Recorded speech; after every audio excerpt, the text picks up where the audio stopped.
ಏನೋ ಇದು ಹಾಯಾಗಿದೆ, ನೂರು ಕನಸಿಗೆ ರಂಗೇರಿದೆ,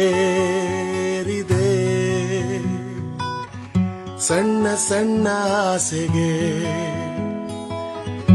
ಜೀವ ಬಂದಂತಿದೆ.